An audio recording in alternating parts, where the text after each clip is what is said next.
Bismillahirrahmanirrahim. Pada kesempatan kali ini izinkan saya Ahmad Rifai dari kelas B23 PJJ PAI Angkatan 2023 akan menjelaskan terkait sistem kesenian di Cirebon, yaitu menyangkut wayang kulit, wayang golek cepak, wayang wong, dan lukisan kaca.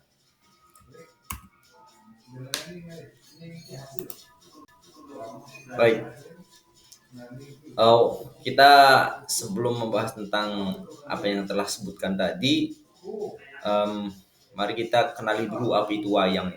Wayang lebih dari sekedar pertunjukan boneka. Wayang adalah sebuah bentuk seni pertunjukan yang kaya akan makna filosofis dan nilai-nilai luhur sebagai warisan budaya Indonesia. Wayang telah diakui oleh UNESCO sebagai warisan budaya tak benda manusia.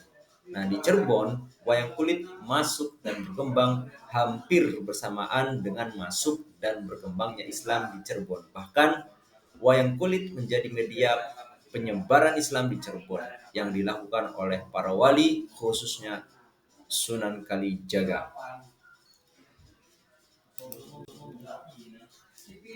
Nah, sejarah wayang. Nah, asal-usul wayang ini masih diperdebatkan, tetapi banyak yang percaya bahwa ia ada sejak zaman Hindu-Buddha dan berkembang dengan masuknya Islam.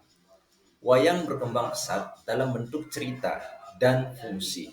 Tidak hanya sebagai hiburan, tetapi juga sebagai media pendidikan dakwah untuk menyampaikan pesan moral.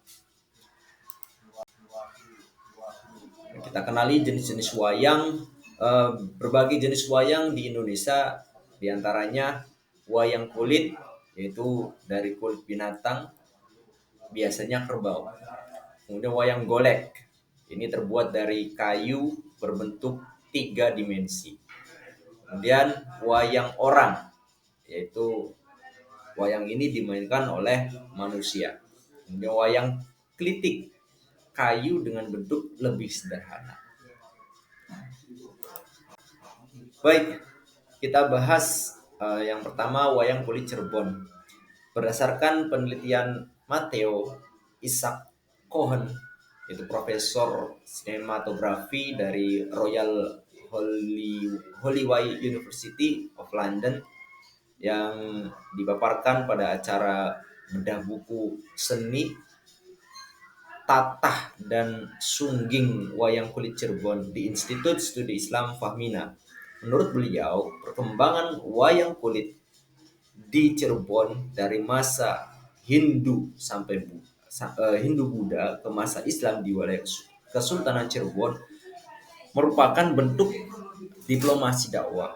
Wayang kulit Cirebon akrab diperkenalkan oleh para ulama dan para penguasa lokal bahasa Cirebon, Gegeden, yang telah memeluk ajaran Islam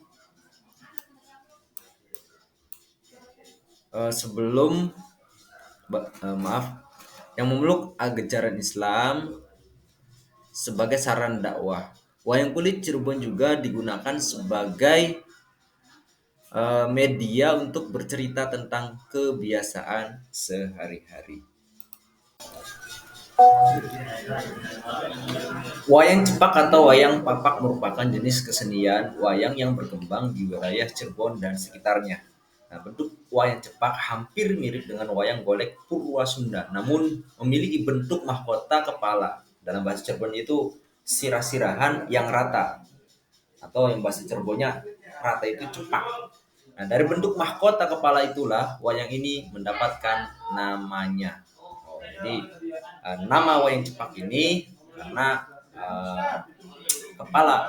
bentuk kepala atau bentuk rambut dari wayang ini, dari mahkota dari wayang ini yaitu rata, jadi dinamakan wayang golek cepak. Kemudian James Redmond dalam bukunya Themes in Drama Volume 8 Historical Drama terbitan tahun 1986 menjelaskan bahwa kesenian wayang cepak ini berkembang di sekitar pantai utara Pulau Jawa dari Cirebon hingga Pekalongan. Nah,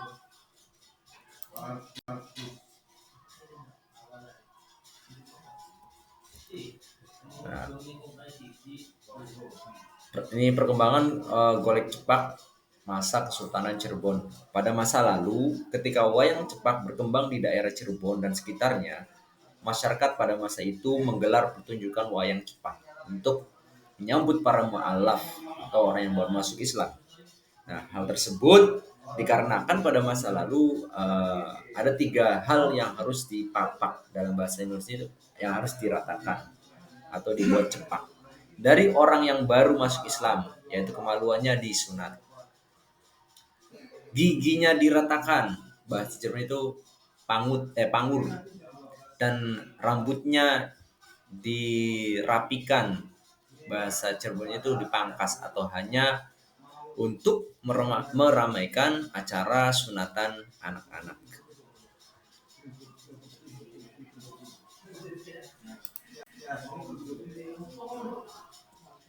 Kemudian kita lanjut perkembangan golek cepak masa modern.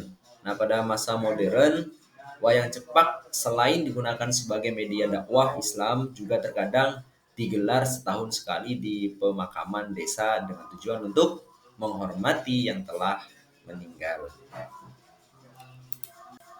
Oke, selanjutnya kita bahas wayang wong. Nah, wayang wong merupakan kesenian yang dimainkan oleh orang sebagai tokoh pewayangannya.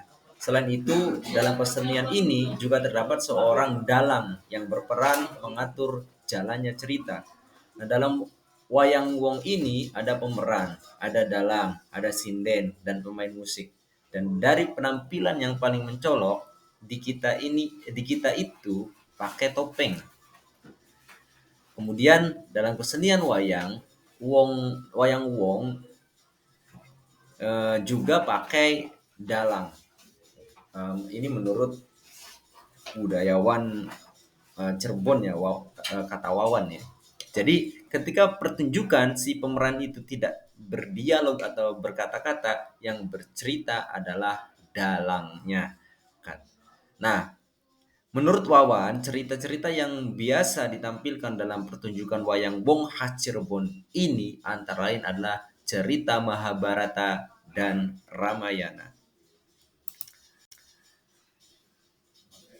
Baik, kemudian yang terakhir yaitu lukisan kaca. Lukisan kaca telah dikenal di Cirebon itu sejak abad ke-17 Masehi. Keberadaannya bersamaan dengan berkembangnya agama Islam di Pulau Jawa. Lukisan kaca berperan sebagai media dakwah Islam pada masa pemerintahan Panembahan Ratu di Cirebon. Lukisannya berupa kaligrafi dan wayang pengaruh Islam dan wayang ya. Nah, pengaruh Islam menjadi ciri khas dari lukisan kaca Cirebon, seperti gambar Ka'bah, masjid, dan kaligrafi berisi ayat-ayat Al-Quran atau hadis.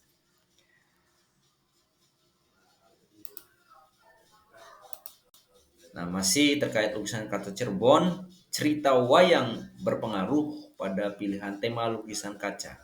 Para pengrajin lukisan kaca selain menampilkan tokoh seperti Kresna, Arjuna, Rama, Lesmana, dan lain-lain, masih masa kejayaan lukisan kaca ini diperkirakan dimulai pada abad ke-19 sampai awal abad ke-20. Nah, sekurang-kurangnya hingga tahun 1950-an, ketika itu hampir semua rumah di Cirebon terpasang lukisan kaca. Nah, lukisan kaca itu bukan sekedar hiasan, namun dipercaya sebagai penolak bala. Nah, pada tahun 1960-an merupakan masa-masa suram bagi seniman kaca ya. Sejak awal tahun 1980-an, aktivitas lukisan kaca bangkit dan terus berkembang. Hingga sekarang kita bisa lihat di samping salah satu mall di daerah Cirebon itu, di situ banyak sekali deretan lukisan kaca yang dibuat oleh pengrajin di Cirebon. Nah, mungkin sekian yang bisa saya sampaikan di pertemuan ini. Kurang lebihnya mohon maaf. Assalamualaikum warahmatullahi wabarakatuh.